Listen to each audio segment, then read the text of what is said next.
Welcome. It's indisputable. I'm your host, Rashad. Richey, good to be with you. We have a lot on the agenda today.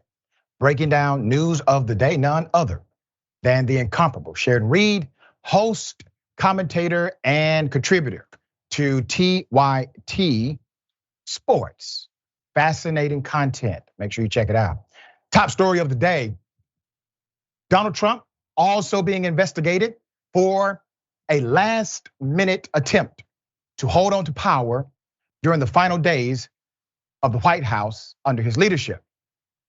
It looks as if there was a meeting, and this meeting may have been a significant violation of law, constitution, and democracy. Let's put up the picture of the guy leading the investigation, Jack Smith. Enemy number one to Donald Trump, according to his own narrative. Special counsel Jack Smith and his team, they have now signaled a continued interest in a chaotic Oval Office meeting that took place in the final days of the Trump administration, during which the former president, Donald Trump, considered some of the most desperate proposals to keep him in power over objections from his own White House counsel. Let's put up the man of the hour. Suspect number one currently has roughly 80 criminal indictments against him combined between Manhattan and the Department of Justice. He will be indicted again by Fulton County in the state of Georgia, and I predict the DOJ is going to indict him possibly 2 more times. Multiple sources told CNN that investigators have asked several witnesses before the grand jury and during interviews about the meeting that took place right before he had to exit, which happened 6 weeks after Donald Trump lost the 2020 election. Some witnesses were questioned about the meeting months ago. Remember, this is under oath, and if you lie, that is a crime. While several others face questions about it more recently, including Rudy Giuliani. Let's put him up. Last month, for 2 consecutive days, Giuliani sat down with investigators for a, let me say it, voluntary interview about a range of topics, including the December 2020 meeting that he attended, according to the sources. Prosecutors have specifically inquired about 3 outside Trump advisors who participated in the meeting. Former Trump lawyer Sidney Powell, one-time national security advisor Michael Flynn, and former Overstock CEO Patrick Byrne. That's according to the sources connected to this scenario. Byrne responded to CNN's reporting on Twitter early Friday morning, tweeting, quote, "Hi, Jack Smith. I take all responsibility. Best of all, with my eidetic memory, I can tell you amazing detail about it. Parrot-like, say some. Call collect, I'm here to help." Giuliani's lawyer, Robert Costello, declined to comment. A lawyer for Powell declined to comment, as did a lawyer for the former CEO of Overstock. All of them are quiet. Both Powell and Byrne previously spoke at length under oath about the meeting and other topics to the White House committee that investigated the January 6, 2021 attack on the US Capitol. Flynn declined to answer questions in his committee interview by asserting his Fifth Amendment privilege against self-incrimination. And as his leader would say, only those who are guilty take the fifth. There's more. The special counsel's sustained interest in the chaotic episode comes as Smith's team appears to be nearing charging decisions in the investigation in efforts to overturn the election results. Investigators are still gathering evidence, reaching out to new witnesses in recent weeks and working to schedule interviews. During the heated Oval Office meeting on December 18th, 2020, outside advisors faced off with top West Wing attorneys over a plan to have the US military seize voting machines in crucial states that Trump lost. They also discussed naming Powell as special counsel to investigate supposed voter fraud, and Trump invoking martial law as part of his efforts to overturn our very democracy. Shouting and insults ensued. The night ended with Trump tweeting that a coming gathering in Washington, D.C. on January 6, 2021 to protest the election results will be wild. Among the witnesses questioned by the special counsel's team was former National Security Advisor Robert O'Brien, who told the January 6 House Select Committee that he was patched into the December 18th meeting by phone after it had already devolved into a screaming match between Flynn, Powell, and White House lawyers. That's according to a transcript of the deposition released by the panel. It is official. Details about the subsequent secret grand jury testimony and closed door interviews illustrate how the special counsel and his prosecutors are looking at the various ways Trump attempted to overturn his electoral loss despite some of his top officials advising against it. The consistent emphasis on the December 18th Oval Office meeting appears to overlap with the special counsel's broader effort to home in on the actions of several lawyers connected to Trump and their allies during the period from December 14th to January 6, 2021.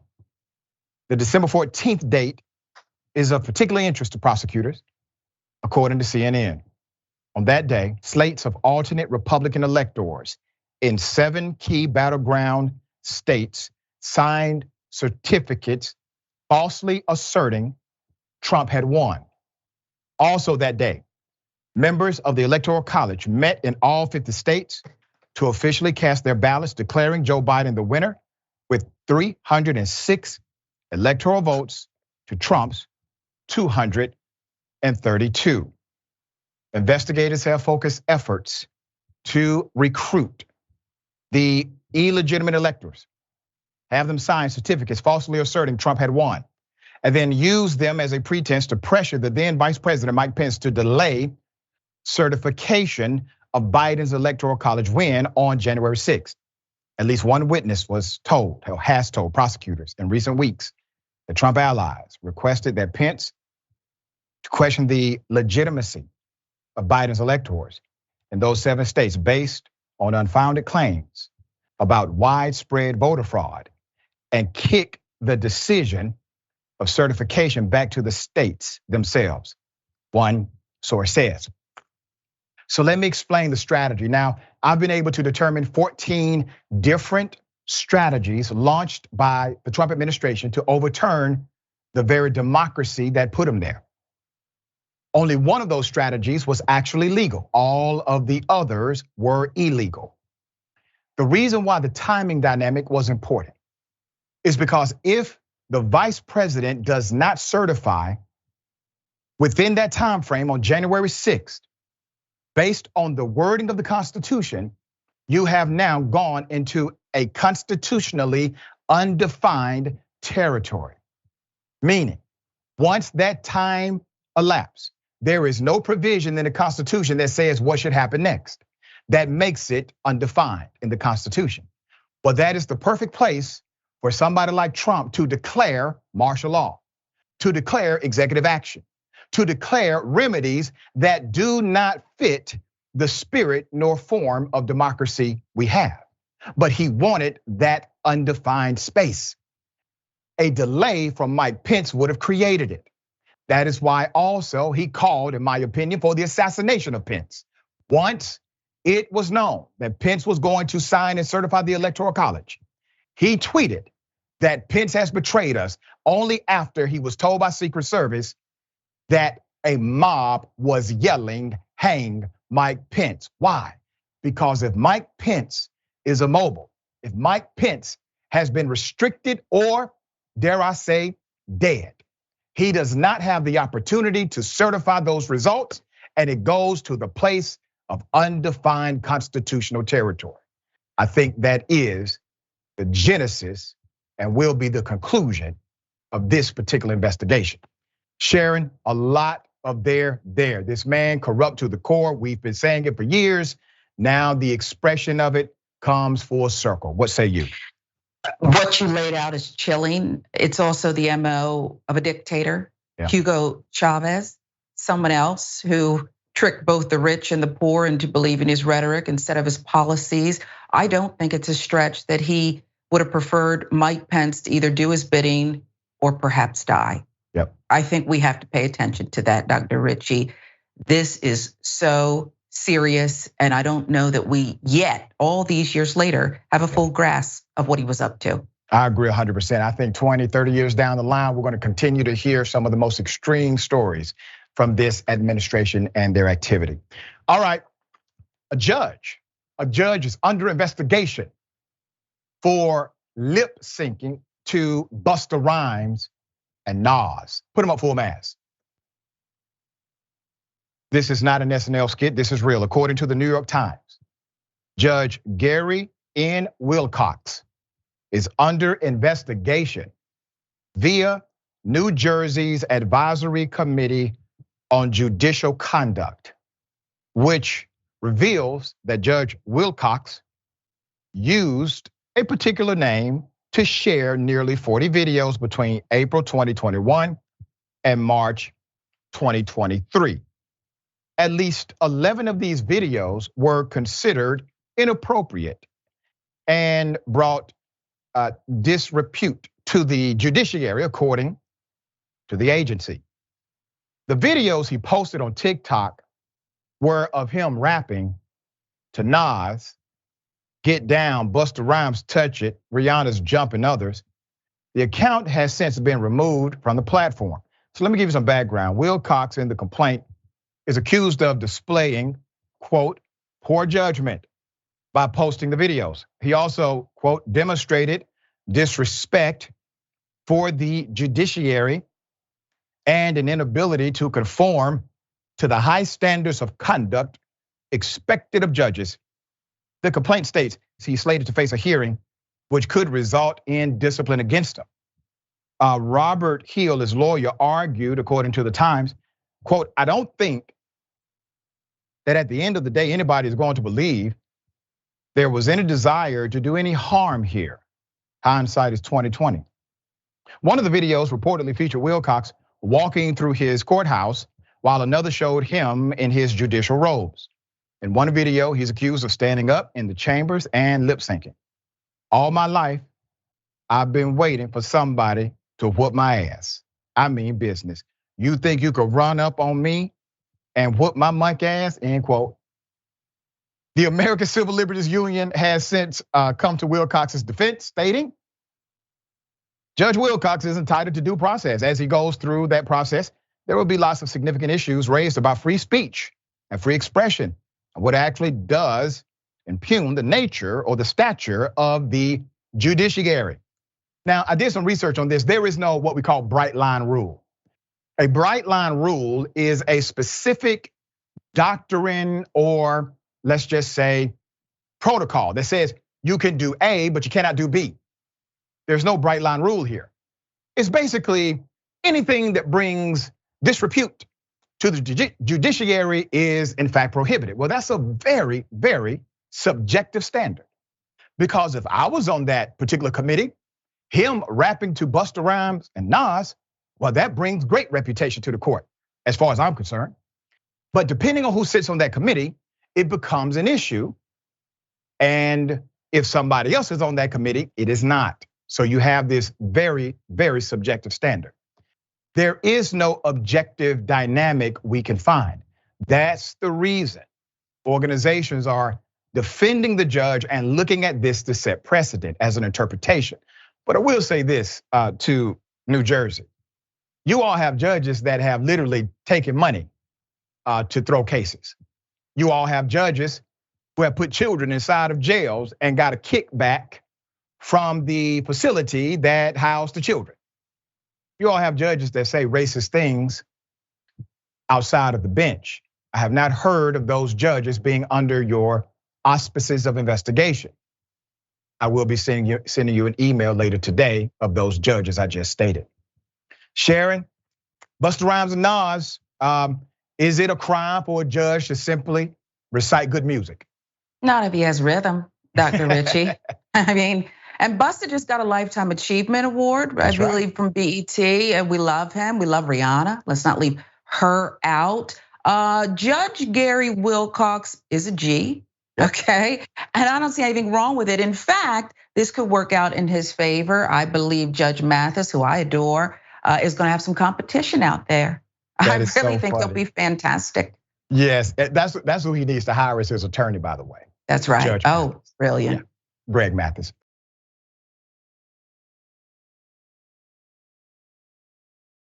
All right, we have an update. Alabama man who was tased to death by Alabama police officers was accused of burglary, never committed such a crime. He's dead. Family is now speaking out. Let's put up the picture full mass. You have a photo here of Jawan Dallas and also Christine Dallas. This was in downtown Mobile, Alabama. Jawan was killed by way of taser. 2 police officers in Mobile, Alabama have been placed on administrative leave after using a taser on a 36-year-old named Jawan Dallas, who later died because they believed he was a burglary suspect. He never was. Dallas died after he was stunned twice by police officers and experienced a medical emergency. Civil rights attorney and my dear friend Harry Daniels is representing the family and says a request has been made to the Mobile Police Department for the body camera footage to be released. The Alabama Supreme Court has ruled that police are not required to release such video. On Sunday, July 2nd, 2023, at approximately 9:46 p.m., officers responded to a residential burglary in progress at the 5413 Carroll Plantation Road within the Plantation Mobile Home Park. Upon arrival, the officers encountered 2 male individuals at the scene. The statement read in part, while attempting to identify one of the males, he immediately attempted to flee. The officers tried to apprehend the individual and he physically resisted. During the struggle, an officer used his taser to gain compliance from the subject. Now, remember, the narrative from the attorney is different from the narrative of the police, all right? We made that point yesterday. Authorities said that the initial deployment of the taser failed to have an effect on Mr. Dallas, which led to the second deployment of the taser before a struggle ensued between the two. They explained that he tried to grab the taser away from the officer during the struggle, but the officer was able to regain control. A medical emergency occurred after Dallas was placed into custody, and Mobile police stated the officers followed protocol by calling for medical personnel. Dallas was then transported to a nearby hospital and pronounced dead at the hospital. The couple who reported the suspicious man outside of their gate at the Plantation Mobile Home Park said Dallas had nothing to do with it. Daniels, the attorney, said that witnesses insisted that Mr. Dallas was 200 yards away from the home of the alleged burglary and was not one of the suspects who ran from the police upon their initial arrival at the scene. That wasn't the guy. That wasn't the guy that I called for. I called for a guy breaking in and coming onto my property, said the couple who requested to not be identified to Fox 10 News. That man begged him to stop. They just kept hitting him, just on top of him, pounding on him. It's just not right. What they done was wrong. Daniels and Dallas's mother and his stepfather held a press conference in front of the city hall in downtown Mobile Thursday morning. Now, let me remind everyone of the contrary narratives at play. According to witnesses and according to the law firm, individuals who saw this, those who experienced it, said that the man was tased, he hit the ground. He said, I have chest pains, I'm hurting. And then he was tased again. specifically after he indicated possible cardiac arrest. That comes from the witnesses, the law firm. However, the police report says there was running, there was a fight, there was an escalation, and then an arrest. And only after all of that did the medical emergency start. To Alabama, this is very simple, release the damn footage. If your narrative is correct, and you believe your officers, as you have said in statement, followed protocol, release the video. There's more. I'm crushed at this moment that this would happen to my son. Jawan would give his last to help any and everybody. My son should not have left here this way, said Christine Dallas, the mother of Jawan. Dallas's stepfather, Phil Williams, insisted that his stepson was no burglar. You guys supposed to be here to protect and serve, not destroy us. We know we can't have him back, but we want some justice for it. Look at him. Look at that smile on his face. This is not a burglar. We didn't teach him to burglarize, said Williams at the news conference. The Mobile Police Department said that the investigation remains active and updates will be provided as information becomes available. I want you to understand their context. When they say, as information becomes available, keep in mind, all information is already in their custody, all of it. Witness statements, police report, video evidence, the initial 911 call, all of that information is in their custody. They know everything right now. 1 year from now, they will not know more than they know today. But what they can do is utilize this time to spin a narrative, to get their ducks in order, to launch an affirmative defense, to provide negative, non-related information about the man who's dead. That is the game. Sharon, thoughts here. It is the game, and the fact that the Mobile Police Department is, quote, still investigating is a farce. Indeed, it is a farce. They've already ruled that the gentleman was given proper medical treatment, okay? So we kind of understand where this is going. They're waiting for everyone to go to sleep so they can rubber stamp this as another case of a super Negro who beat up and resisted arrests against the police. That's exactly right. And this is why, based on what you just said, Sharon, which was very compelling, you said they're waiting for people to sleep, and that's true. And this is why there's an attack on wokeism. They don't want people to be woke. Those who oppose you being woke simply would like you to be asleep. We got more on the other side. It's indisputable, stick and stay.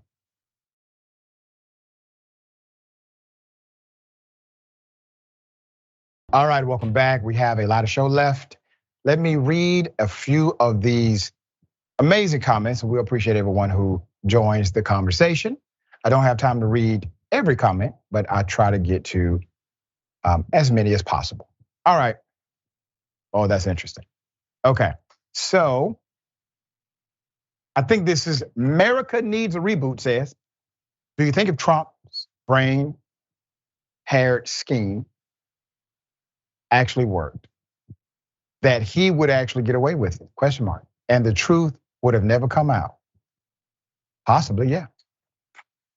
Yeah. Winston Sayer, when I'm right, I'll write it on the wall and catch up. Talking about the post-election meeting. And we knew, we just didn't know like who was in the room and what was actually discussed. Some of this stuff has come out. All right. Double doser, remember for 5 months, stand to be. Yay, Sharon. I was worried I wouldn't get my fix in this week. I adore her and join out you to follow her. You are a very close second, Doc. Love you both. I can always be a close second to Sharon. That's a high compliment. All right, Ron Penniman. Welcome to Disputable, Ron. Thank you so much for joining. And I got time for one more. James _ good grief. Was typical involved? LOL. Okay. Got something for you, ladies and gentlemen. I wish you Karen would. You want to call the police on them for having a barbecue on a Sunday? I feel great. Back off. I'm going to tell them there's an African American man threatening my life. Oh, hey. Mate, just get out. Hey, mate, just come on, please. You guys don't even have it's your time. Everyone film me, man. What's wrong?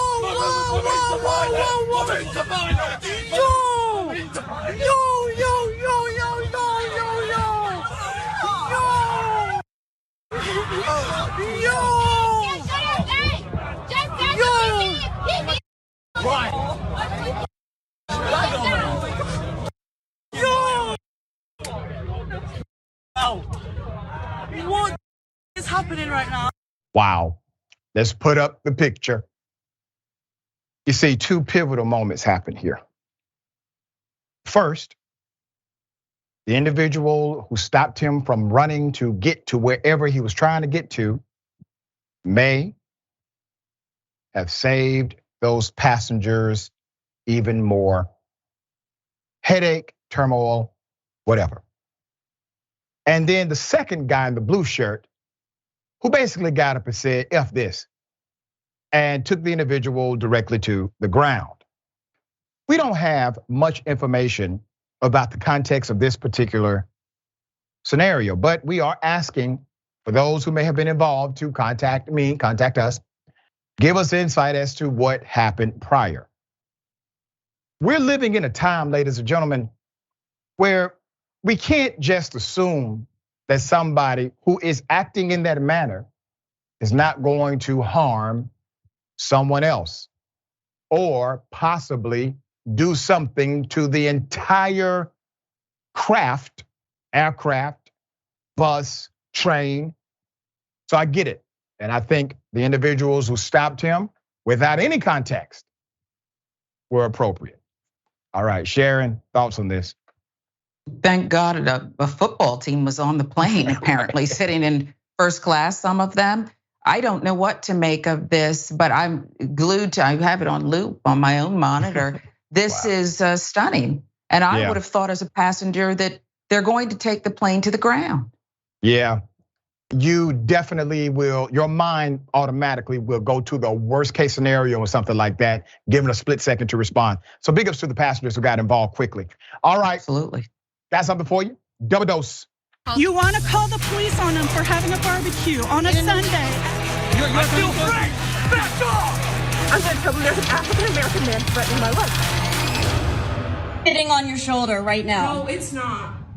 Just because your neck is short, it's sitting on your shoulder. It's not. It is. It's not. It is. I told you how I wanted it. And that's how I cut it. And that's how I cut it.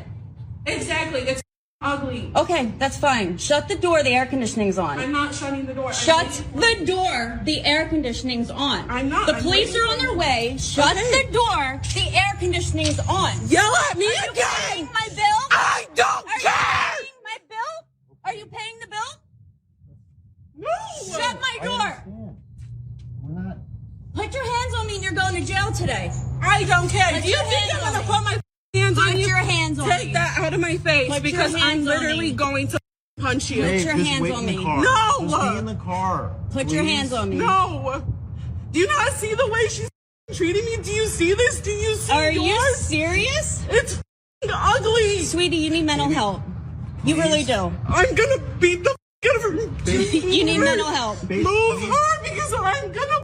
I want you to. I want to see the police take you out of here. I don't. No, I'm not. I'm outside. Then just stay right here for a quick second, please. They don't pay for your haircut. I'm paying for. Why? It looks ugly. Okay, let me tell you what this was about according to the narrative. Let's put up the picture full math. This was about a haircut. Now, she received a haircut and he received a haircut, or maybe he just received a haircut and she was simply paying for the haircut. One of those scenarios. But upon seeing the haircut of her boyfriend, she did not like it. She said his haircut was ugly and refused to pay for the haircut. Now, seemingly in the video, he's okay with the haircut, even if he may not be happy with the haircut. And then naturally you see the rest of the story.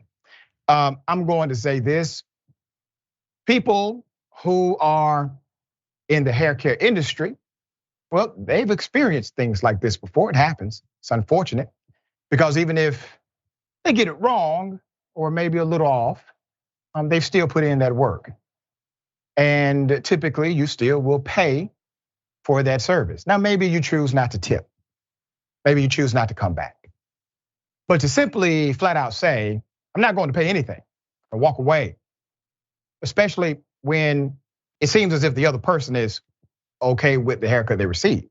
Well, that'll land you right here every time. That person who did the work deserves their money. All right, Sharon, thoughts? My initial thought is, wow, even she has a boyfriend, okay. And then after that, I started thinking, I thought it was about her as well, because you hear the hairdresser talk about it sitting right at your shoulders. And my next thought was, how much could a Kate plus 8 haircut cost anyway? Are they really doing this? Really? Yeah. Pay the money and just move on. And for the boyfriend, I now question, what are you doing still? Well, Yeah.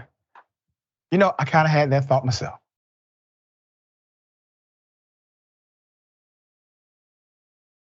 Yeah. All right. Breaking news. Looks like there's a video. Britney Spears, according to her camp, was backhanded slapped by a security guard of a very popular NBA team. However, new information has emerged to suggest that it was Britney Spears who slapped herself. You can't make this up. Let's go to the video. Here it is. Okay. All right. So this is leading up to it. TMZ was able to obtain this footage. We do believe more footage exists.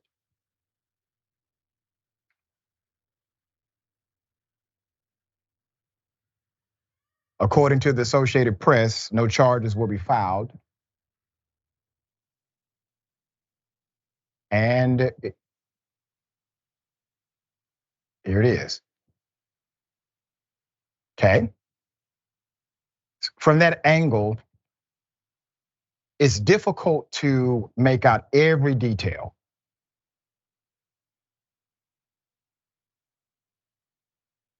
Saying a person slapped you, but you slapping yourself, completely contrary details, right? Let's look at it from here.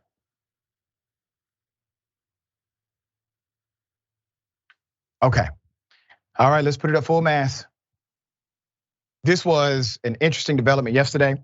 As I said yesterday, we were simply receiving information as it was coming in. According to the Associated Press, no charges will be filed. Following the very brief investigation of the altercation involving Britney Spears and Victor from San Antonio Spurs, rookie superstar and a member of the player security team, according to the Las Vegas police. Spears says that she was struck by a security guard. Let's put up the picture we had yesterday.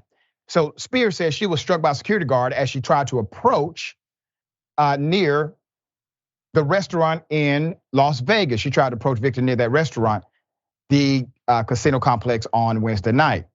According to one report, she actually grabbed him from behind. Spears filed a police report. Now, yesterday it said her team filed the police report. According to this narrative, Spears filed the police report alleging battery. The Las Vegas Metro Police Department said this investigation is over. No charges will be filed against the person involved. Police say surveillance video shows Spears actually inadvertently hit herself in the face after her hand was pushed off of the NBA star, which is he's scheduled to make his NBA Summer League debut for the Spurs in Las Vegas tonight, actually. The 7'3" French teen, #1 pick of last month's NBA draft, is entering the league with as much acclaim as anyone since LeBron James in 2020. 2023. So we understand why she approached him, okay? Superstar status, career's beginning. He has the world ahead of him. But here's what I don't understand. How do we go from a security guard hitting, assaulting Britney Spears to not only did he assault her, he did a backhanded slap in the assault, to Britney Spears simply hit herself? Because after the incident, according to the camps, both, they met with each other. The security guard met with Britney Spears' security team. And from that meeting, the Spears camp decided it was appropriate, this is according to the first narrative, to actually file an official police report. Well, that made it an official investigation. If you hit yourself, why did you do this? This is insane. I'm sure more videos available. It will come out because multiple angles have been submitted. However, the absolute detail is still not as clear. But according to everyone involved, except perhaps Britney Spears, this is a nothing burger. All right, Sharon, thoughts here. Well, it's very strange. He is the #1 player, and all the promise that you alluded to. She ran up to him using a British accent, according to TMZ. Oh, wow. And after she hit herself, her glasses flew off. Not pleasant, but here's a man who is, going to be the subject, I'm sure, of Basketball Wives soon. He has multiple groupies chasing after him, and it's an unfortunate incident. Why you go file a police report after that? I just don't understand it. That's the part. Like, okay, you go on Twitter and you say, hey, something happened, it wasn't good, I don't want to go into detail, but I wasn't in the wrong, right? You can say something like that, but to file an official police report, which means you have to put a narrative in that police report, and it seems as if the narrative presented was contrary to the facts. I'm sure there's more to come out of this saga. All right, we got more on the other side. It's indisputable. Stick and stay.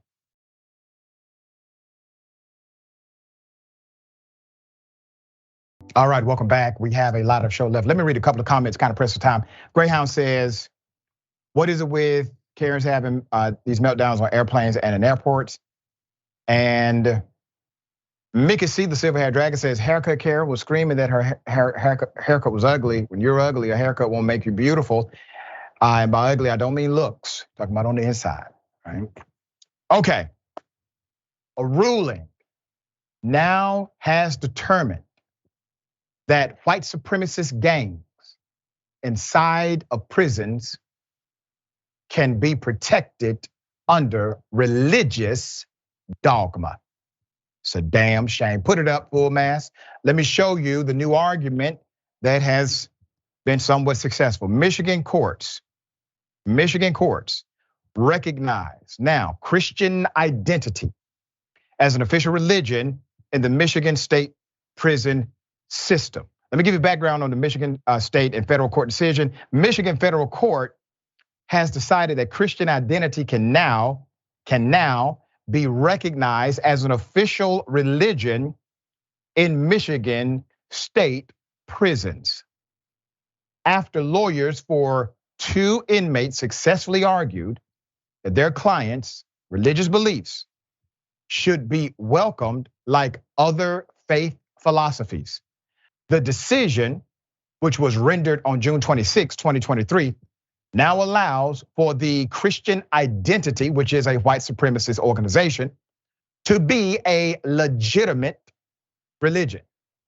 There's more. The 2 inmates argued that prison officials would not allow them to worship or conduct Bible study by themselves or have special dietary options that align with the Christian identity. Quote, if something is deemed a legitimate religion entity, then any action taken by the government against the religion must survive what we call a strict scrutiny analysis, said attorney Sarissa K. Montage. The plaintiff's lawyer said, and I quote, her client's access to religious freedoms were restricted by the government because it did not believe in the tenets of faith. the lawyer for the plaintiff added that they basically said they find this religion to be very dangerous, and they did not present any options for allowing that religion to conduct its services. They simply said, you can't do anything, and the courts found that you can't do that, adding that you have to prove or give reasons for why the actions should not be permitted. Let's talk about federal courts and advancing hateful theology. According to the Southern Poverty Law Center, Christian identity is an anti-Semitic, racist theology that rose to a position of commanding influence on the racist right in the 1980s. Christian in name only, it asserts that white people, not Jewish people, are the true Israelites favored by God in the Bible. The judges noted that while Christian identity is viewed as explicitly racist, all right, no ambiguity about that, touting that only Caucasian people are God's chosen people is an actual religion. The Justice Department uses criteria to determine a religion called the Religious Land Use and Institutionalized Persons Act of 2000. The judges said that the plaintiffs satisfy the first two parts of the three-part test. Let me give you the concerns. The concern was that their extremely racist ideologies would exclude others and validate violence in the name of their faith. The lawyers for the plaintiff said that their clients would allow people of all races and backgrounds to attend their worship services. Wink, wink. Those things that they were able to prove to constitute Christian identity as a religion were able to trump its connection to white supremacist groups outside the prison setting that alone cannot fulfill the least restrictive means analysis. But the ruling, MDOC, can still seek an appeal and take it to the Supreme Court. If the highest court in the country does not hear the decision will become state law. All right, let's count the ways here, because I'm familiar with this particular analysis. Once again, not a bright line rule. It's basically a way to examine if something is actually a faith or religion, all right? They have rules. This particular group, they have rules, call them tenets. They have these codes of conduct. You know who else has rules? GDs, Gangster Disciples, Crips, Vice Lords, Piru Blood. Do you think they can successfully make an argument to a judge or a panel of judges that their meetings, their literature talks, their groupings should be deemed a religious freedom? Hell no. Only in this context can a white supremacist prison gang be deemed religiously protected. Only in this context. It may go to the Supreme Court, but remember the Supreme Court can simply ignore even if the appeal is filed. The Supreme Court of the United States is the ultimate court of appeals. If the state has the wherewithal, they will file the appeal, take it to the Supreme Court. But keep in mind, we're dealing with the Supreme Court that just gutted affirmative action, that took away the rights of women. This Supreme Court may very well rule that white supremacists are allowed to be considered a religion inside of prisons. Sharon, thoughts here? It's the most ridiculous thing I've ever heard. And it made me say, okay, well, it's settled. Even in federal prison, white privilege reigns supreme, even when they're really white supremacists. And my question is, can Suge Knight go? They said anybody's allowed to go. Can we make sure Suge's in there too and some of his boys? That part.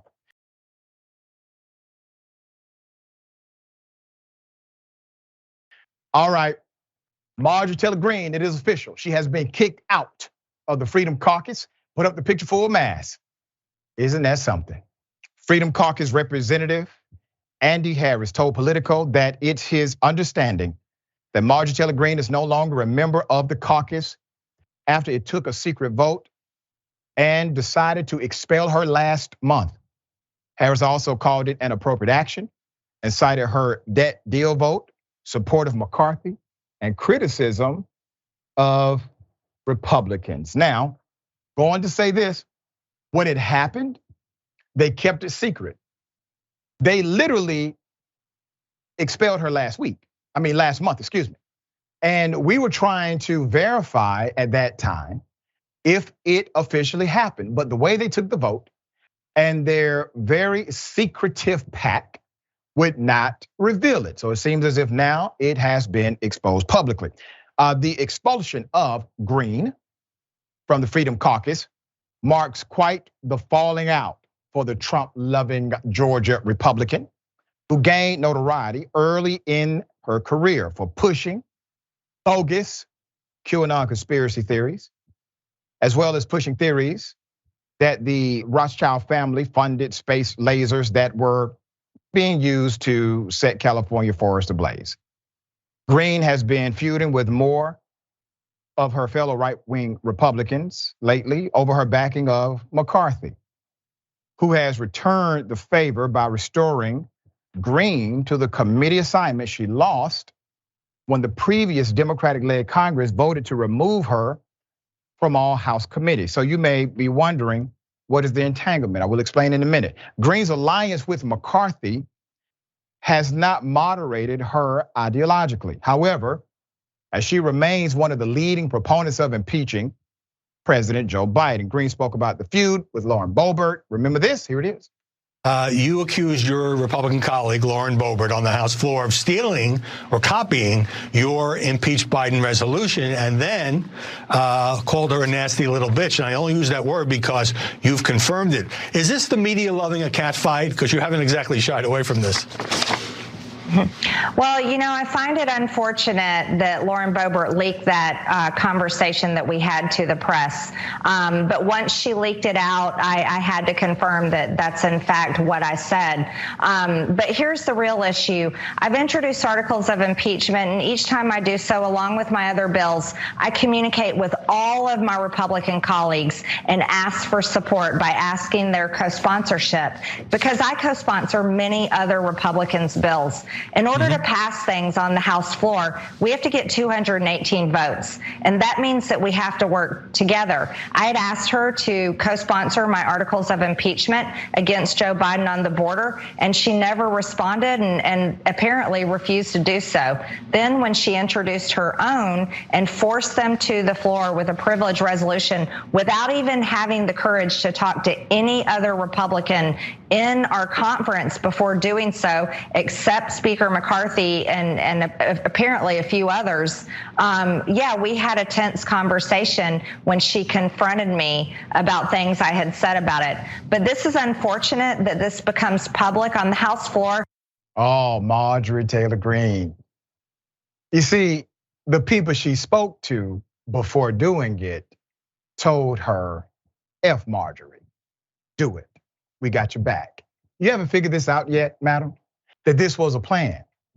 They knew you would react the way you did. This was their way to get you the hell up out of the Freedom Caucus. It worked. Why? Because you're predictable.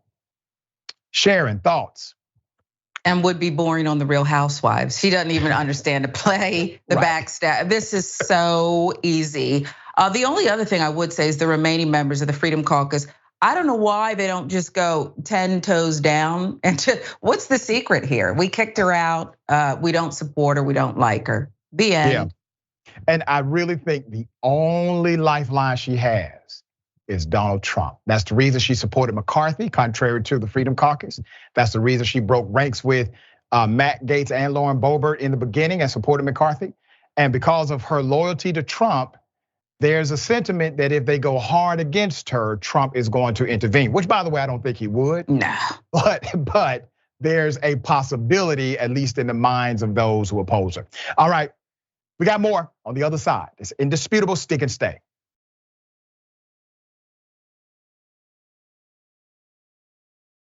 Hello, story. So there's this individual who has been called a racist because of a particular song and dance routine. Looks like blackface, but there's an explanation to the reason she has on this particular makeup. Colleen Ballinger better known on YouTube as Miranda Songs, is facing new backlash after an old video resurfaced showing what appears to be her in blackface singing the Beyonce hit, Single Lady. So let me go to that first. Here it is. So it's gonna be really good, and it's one of my videos, and it really shows off how I'm a triple threat.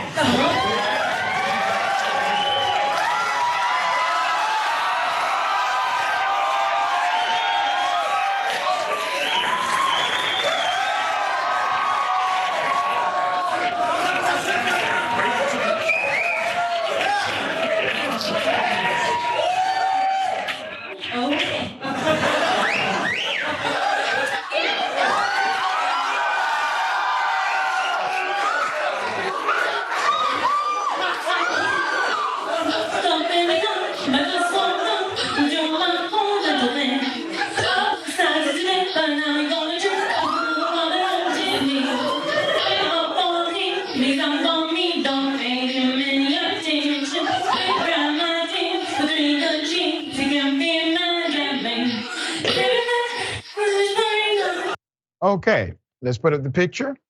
Now, you can see in this picture, the makeup on her face appears to be green. There's a greenish tint to it.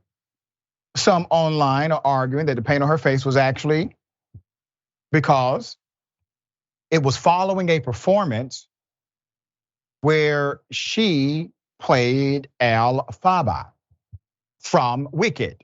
But the development only adds to other recent allegations against this particular performer.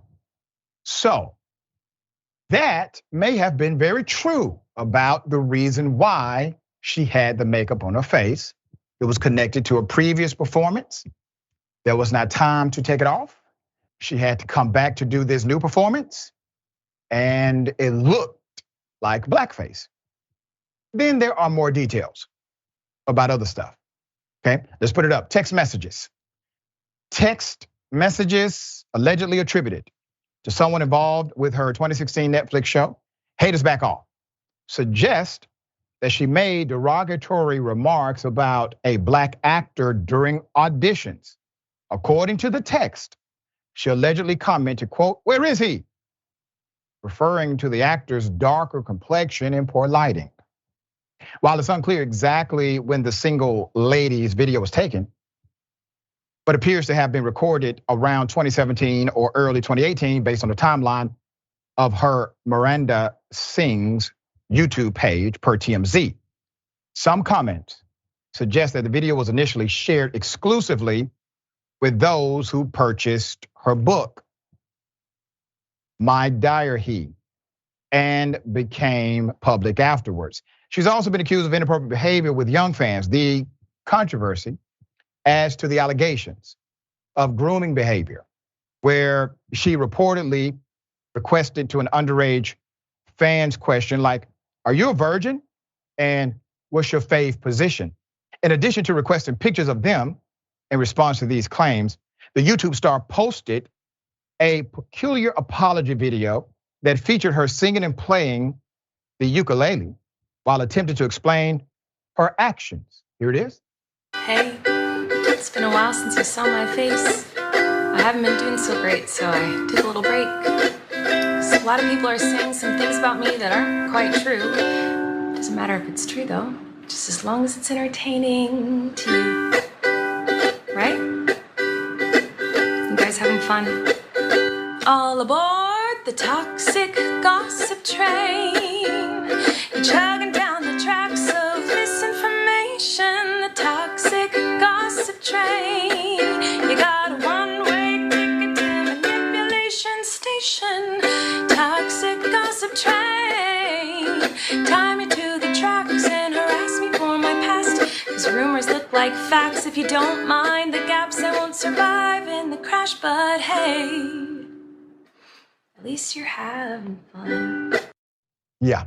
So there are videos online of her seemingly mocking the Hispanic culture, Korean culture, and others. All right. So this was an interesting development from something that may have actually been true in the beginning. It may have been very true that she was in that particular makeup because of a previous performance. What seems to also be true are the other dynamics in the background that would lead one to believe you are either racist or racially insensitive, or both. Sharon, thoughts here? She has been allowed to really push her own narrative, and she's not really been challenged. She's using her ukulele, by the way, as a weapon. She is, and she clearly has issues with race. And if the allegations are true, underage fans, and it's got to be dealt with, I guess. You could just unsubscribe, might be just as easy. Yeah, I got to tell you, if there was a male performer who said to underage girls, right, are you a virgin? What's your favorite position? That would be a massive problem, right? Yeah. All right. Okay. This was a very scary situation for a young lady who is attempting to simply live, to exist. White men came to her domicile, which is a converted bus, all right, in order to tell her to leave a public park area, not private property. Here's the first video. Please don't talk to me. Yeah, what part of Vermont? Essex, Burlington? Please don't talk to me. You're parked out in front of my house. What do you mean? This is the street of a public park right here. House. Okay, there's a park right here. Who the drives it? I do. By yourself with a dog? 100%. Keep on moving, man. I'm sorry, you leave me alone. What are you recording? You. You're in front of my house. I'm not in front of your house. There's a park right here. Thank you very much. Vermont. Yes. So move on. Like, there's parking lots over here where you can go. Please leave me alone, sir. I'm going to call the police for you. Call the police? You're in front of my house and you can record that shit all day. I don't give a who you think you are. Okay. Call the police. Come on. I will. Call the police. I will. Thank you. You're in front of my house. Please leave me alone. Pancho, come. Please leave me alone. Get the on. You don't belong around here. Why? Why don't I? Somewhere else. Why don't I belong around here? For what reason don't I belong around here? How do you know I'm not from here? You're in front of people's houses right now. No, I'm not. There's a park right here, sir. Why don't I belong around here? Where's public parking right here? Please tell me why. Please tell me why I don't belong around here. What you putting it on? Listen, homie, move your van. Why don't I belong around here? That's all I'm gonna say. Just move your van. Why don't I belong here? Move your van. You can move on, sir, please. Move your van. Move on.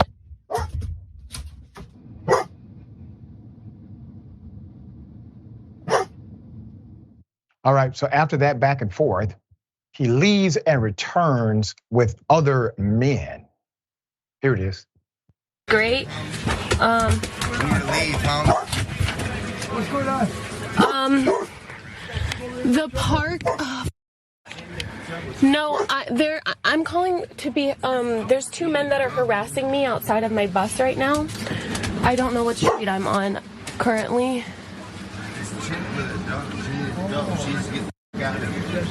It's on a residential street with cars parked on the street in an apartment complex next to a park where I was playing with my dog earlier, and I just was eating dinner before moving on.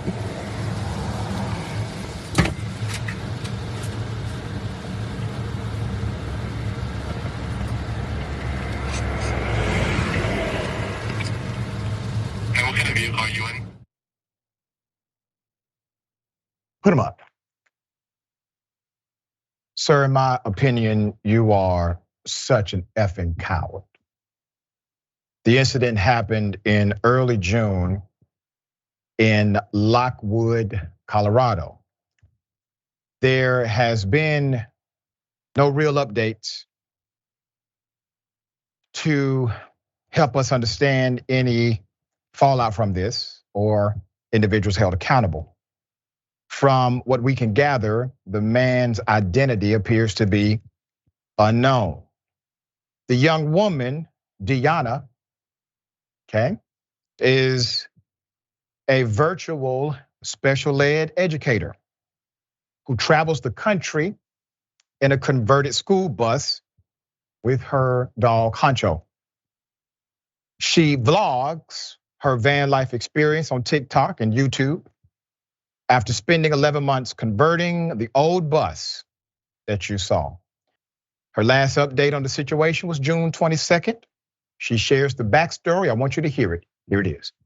So just to clarify, I was parked on a public street parking. I was parked in front of a city park. In the video, you can see the apartments towards the front of my bus, but what you couldn't see behind my bus was all the businesses that are there. But unless there's signage, I'm fully within my rights to park on a public street. Unfortunately, when I'm traveling through cities, it's not so glamorous, and I have to rely on side streets, parking lots, Walmart, Cracker Barrel, Planet Fitness, places like that. However, I'm always very respectful of locals and would never park in front of someone's house. And if he would have just came up and politely asked me those questions, we could have handled the situation like that. So I started recording the second time he came up to my bus. The first time I just came back in my bus from walking Honcho in the park, and I was eating dinner and filling out report cards because I'm a teacher and it's the end of the school year. He was asking me typical questions that I get all the time because whenever people see my bus, they always ask questions because they're intrigued by it. But the second time he came back, he was clearly agitated, aggressive, and filming my bus, so that's why I took my camera out to record. You could actually hear me on the phone with the 911 dispatcher when he came back with 2 other men and were harassing me while I was on the phone. They basically ended up telling me someone will call me back tomorrow, or sorry, that night or tomorrow whenever someone got around to it. I had called around 7 p.m. and I didn't get a call back until 7 a.m. the next morning. And it was basically a lady just gathering all the same information that the 911 dispatcher did. And she ended up telling me that someone will call me back in 2 weeks. When I expressed my frustration, she asked what I would like have done differently, and I told her an officer to come to the scene, and she said, well, sweetie, there's a lot going on in the world, and they were probably busy. When I called a few days ago, there was no detective assigned to my case still. Tomorrow, Friday, June 23rd, is actually 2 weeks since the incident. Still haven't heard anything. So technically, there really is no update. I've also been told by some friends that unless I have his name, nothing will really come of this, which is really disheartening because I'm still dealing with like anxiety attacks, living and traveling alone. And he probably slept like a baby and isn't thinking anything of it. So, oh, he's gonna be thinking of it tonight. Put up his picture again. So if anyone knows the individual, knows of him, the young lady is looking for information so that she can do her complete report of what she felt to be harassing behavior. She has the right to do that. Let's put her picture up for a mass. Madam, I'm very sorry this happened to you. You did not deserve this. When he said you do not belong there, I think you know exactly what he meant. And it is unfortunate that individuals are still operating in such low vibration. All right, Sharon, thoughts here.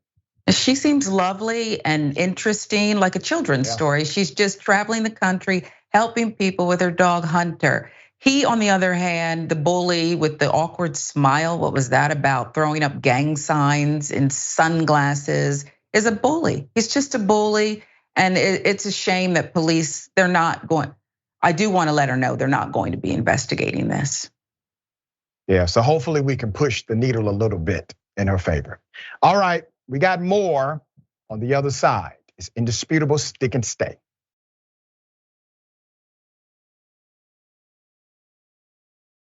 All right, welcome back. Another mass shooting in the United States of America. Let's put the picture up full mass. Let me give you some background to this and an update. After a mass shooting in Baltimore, 28 wounded, 2 died. Aaliyah Gonzalez and Kailis Fajimi have been identified as the 2 victims that were killed. Baltimore police charged a teenager as a person of interest in connection with Sunday's mass shooting. City police announced late Friday morning charges filed against a 17-year-old after officers executed a search warrant on the house. Among the 28 injured an estimated 14 who were under the age of 18, noting that police were still trying to confirm victims' ages. The shooting took place shortly after 12:30 a.m. at the block party in Brooklyn Homes. This is an area south of Baltimore. An 18-year-old victim was pronounced dead at the scene, and a 20-year-old man died later in the hospital. Hundreds of people were gathered in the area for an event called Brooklyn Day. A witness told local television station Fox 45. That witness described hearing 20 to 30 gunshots fired. There is a scenario or narrative that suggests it may have been more than one gunman involved in this. Details are still emerging. We come back to the reality of America, gun culture. Culture equates to behavior. That's how it works. You can never talk about a gun-related crime without highlighting the culture of the United States of America. Guns, guns, guns. Once again, barriers, common sense reform, dynamics associated with how we operate and engage as people in this country. We will bring you updates as they come. Sharon, thoughts here. We just want to live, and we want our kids to live. We just want to be safe. So maybe some of this gun reform could come ahead of, I don't know, targeting the rapping judge, the lip syncing rapping judge in New Jersey. We just want to live. That's right.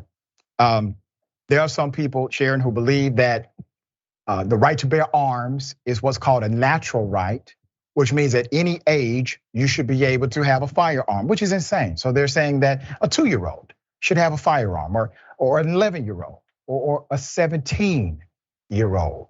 Make it make sense. These things are contrary to decency and common sense. You can't make sense out of it.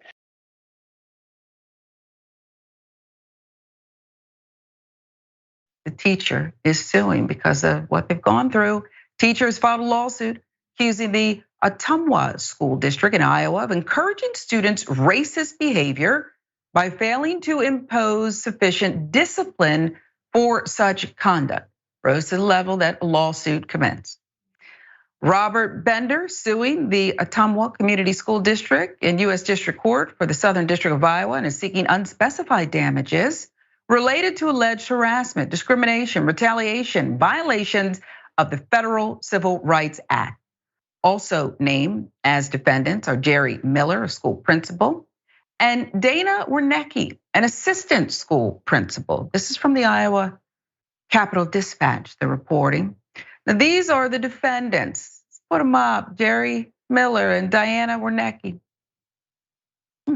Background on the teacher. Bender, who is Black, began working for the district in July 2021 as a behavior instructor teacher and the high school's junior varsity boys basketball coach. Since then, he has also held the position of junior high school girls track coach, and he currently works for the district as a high school special education teacher.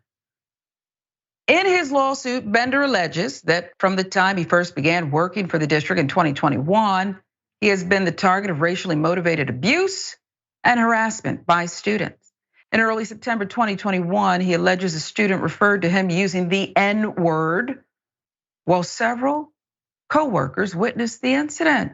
They did not challenge the student's behavior, the lawsuit alleges. There were 2 more incidents, similar nature, occurring in the weeks that followed. And after the matter was reported to Miller and Wernicke, the student who was involved was suspended for either a half day or a full day. What is the price of calling your teacher the N-word? Few hours, apparently. Over the next 3 months, the lawsuit claims Bender was routinely referred to by the same racial epithet uttered by different students in front of other district employees, administrators, and students. Bender also received sticky notes with racist messages written on them. According to the lawsuit, Bender reported the conduct to Miller and Wernicke. Matter was referred to the district's executive director of human resources, who assured Bender such behavior would not be tolerated, according to the lawsuit. It makes me chuckle when I read that. March 2022, Miller allegedly reassigned Bender from a behavioral teacher to an inclusion teacher for the 2022-2023 school year. Reassignment was reportedly because Bender had allowed a student to walk out of his class. Common occurrence in the district, the lawsuit claims. Same month, a student at a bus stop allegedly directed the N-word at Bender in front of staff and parents, and a few weeks later used the word again in front of Miller. Student was not removed from the class and to Bender's knowledge was not disciplined, the lawsuit states. Miller later told Bender that while he took no offense to the N-word, he understood why Bender would. It's your deal, bro.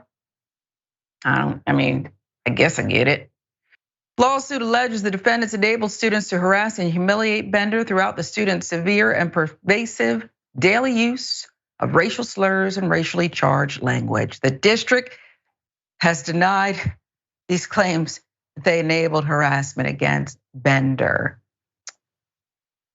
The actions are so egregious and persistent as laid out by this lawsuit. I don't know what your defense is except, well, this is Iowa and this is what we're doing here. I really don't. It's stunning to me that it's so brazen, but then I say, well, why are you stunned, Sharon? Because again, in certain communities, certain pockets, more than perhaps we'd like to admit, it is what it is, Rick. That it is. What I would say is we're gonna potentially learn a lot here. And I think the most important is, as always, the receipts. These are allegations that are laid out in the lawsuit. If what he is saying is true, okay, and he went to a certain department to report all this, and then the two folks that you showed at the beginning of this segment did little or nothing to right or wrong, he's going to win. It's fairly obvious, in my opinion. On top of this, it's showing his character that he was a sports coach. And then when they said, hey, excuse me, they said, hey, we're gonna relocate you. He's working in special education. That shows me a lot. On top of this, the fact that, and there's one story that's crazy to me inside of the story, which is students receive suspensions for calling a teacher, body shaming a teacher, and slamming a door. Yet when it comes to allegedly racial slurs being uttered in the direction of a teacher, there's a timeout where said teacher who was allegedly racially abused has to supervise them to then receive more mistreatment. And it seems like there is no recourse. There's nothing good happening out of this. So I'm just glad that he is bringing our attention to this, because when it comes to small town America, and I've covered this many times over, these are serious issues that with the eradication of newspapers, mainly from conservatives and folks like Sinclair, we're just not hearing a lot of these stories anymore. So it's very important. Wow, beautifully said. And this whole group think thing comes to mind because he can't have much support in this community. I mean, you heard the allegation in the law. I don't see what the problem is with the word, but I guess I get it that, you're offended, whatever, cool story, bro. The group think is enormous, and that kids, because even little bad kids who are saying these things, I actually don't think there are bad kids. I think they do bad things, but who puts them up to it? Who indoctrinates them? It's just a shame. I feel bad actually for the kids. This is, wow. That's not who you came out of the womb as. It's who you became because of, all that. Sharon, always a pleasure having you on the program. Remind people of how they can follow you and check out your great work. Thanks so much, Doc. At Sharon Reed Live across all platforms. And you can also catch me on TYT Sports. Another installment should be up now. So I hope everybody will check it out. Absolutely. All right. Always a pleasure. Remember, take care of yourself, take care of each other, take care of the planet. Remember, the truth is always indisputable.